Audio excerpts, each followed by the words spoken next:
ये हमारा टॉपिक है फाइलोजेनी एंड टेक्सानोमी और इसके जो मोस्ट इम्पॉर्टेंट एमसीक्यूज़ हैं उनको हम डिस्कस करेंगे।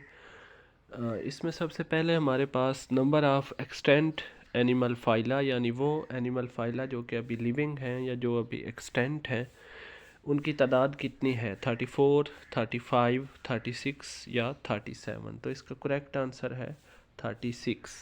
जो हमारे पास अभी तक लिविंग एनिमल फाइला की तादाद है वो 36 है। दूसरा सवाल है हमारे पास, slowness of evolutionary change is called. जो एवोल्यूशनरी तब्दीली है उसकी जो स्लोनेस है उसे हम क्या कहते हैं? Genome sequencing, evolutionary conservation, homoplasy या होम्योस्टेसिस।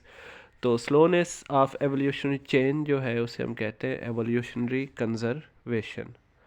नंबर 3 है हमारे पास, gene transfer between species is called VGT, HGT, both A and B या नन। VGT यानी वर्टिकल जीन ट्रांसफ़र इसे कहते हैं, हॉरिजॉन्टल जीन ट्रांसफ़र कहते हैं, या दोनों आएंगे।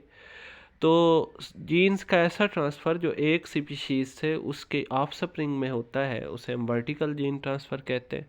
और वो जीन ट्रांसफ़र जो कि हमारे पास बिटवीन स्पीशीज़ होता है यानी मुख्तलिफ स्पीशीज़ के दरमियान होता है उसे हम हॉरिजॉन्टल जीन ट्रांसफ़र कहते हैं। और इसी के ज़रिए हमारे पास नई स्पीशीज़ जो है वो बन के सामने आती हैं, हॉरिजॉन्टल जीन ट्रांसफ़र के ज़रिए। नेक्स्ट क्वेश्चन है हमारे पास, archaea is more closely related to. अब राइबोसोमल आरएनए सीक्वेंस की बुनियाद पे हमने 3 डोमेन्स बनाई हैं। उनमें हमारे पास आर्किया है, यूकेरिया है और यू बैक्टीरिया है। तो आर्किया जो है वो ज़्यादा क्लोजली रिलेटेड किसके है? यूकेरिया, यू बैक्टीरिया, फंजाई या फिर प्लांटी। तो आर्किया जो है वो यूकेरिया जो है उससे ज़्यादा क्लोज है। यूकेरिया में हमारे पास किंगडम प्लांटी है, किंगडम एनिमेलिया है और किंगडम फंजाई जो है ये आते हैं। Question number 5, derived characters shared by members of a group. Derived characters यानी ऐसे कैरेक्टर जो एंसेस्ट्रल कैरेक्टर्स जो हैं उनसे मुख्तलिफ होते हैं या उनके बाद राइज होते हैं और जो एक ही ग्रुप शेयर करते हैं उन्हें हम क्या कहते हैं? एपोमॉर्फीज, साइनेपोमॉर्फीज, एंसेस्ट्रल कैरेक्टर्स। तो इसका जवाब है हमारे पास साइनेपोमॉर्फीज।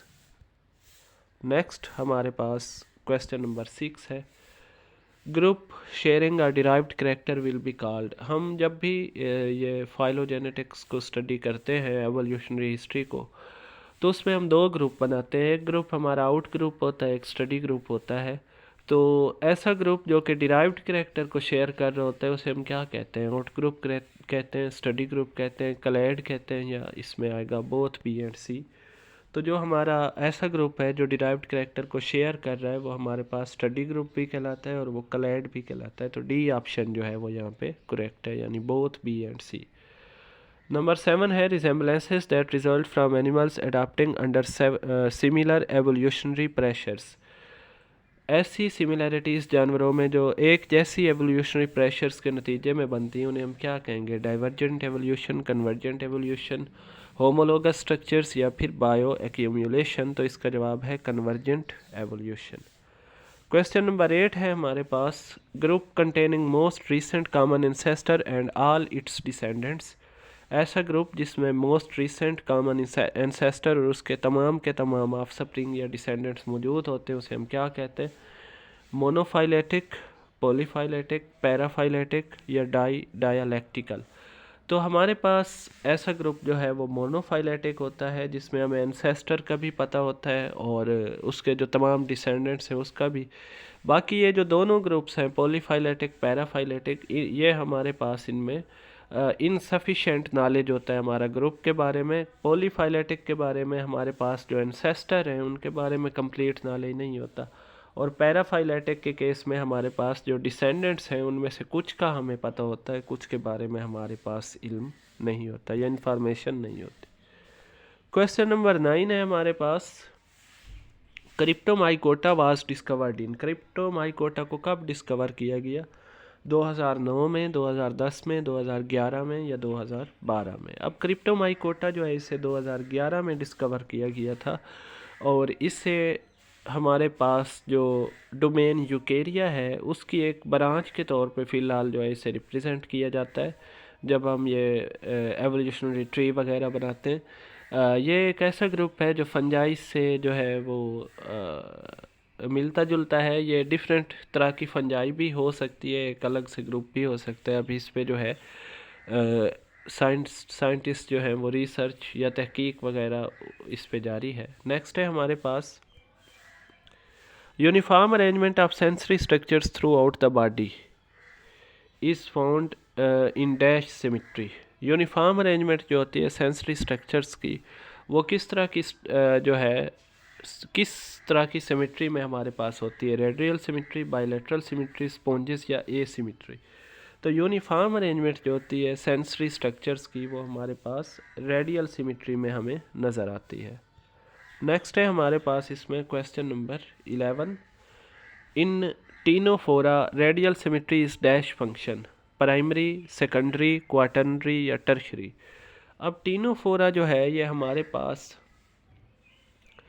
इसमें जो रेडियल सिमेट्री है ये हमारे पास सेकेंडरी कैरेक्टर है, क्योंकि इसका प्राइमरी फंक्शन जो है, प्राइमरी कैरेक्टर जो है ये समझा जाता है कि पहले ये ट्रिप्लोब्लास्टिक थे तो मे बी इनमें बाईलेटरल सिमेट्री हो, लेकिन बाद में इनमें जो है रेडियल सिमेट्री जो है वो ओरिजिनेट हुई। नेक्स्ट क्वेश्चन है हमारे पास क्वेश्चन नंबर 12।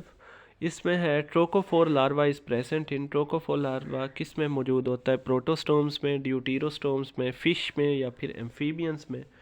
तो ये जो हमारे पास लार्वा है ये हमारे पास ट्रोकोफोर लार्वा यानी टॉप शेप्ड लार्वा जो होता है वो हमारे पास प्रोटोस्टोम्स के अंदर मौजूद होता है। क्वेश्चन नंबर 13 है हमारे पास एक्डाइसोजुआ लीनिएज इंक्लूड।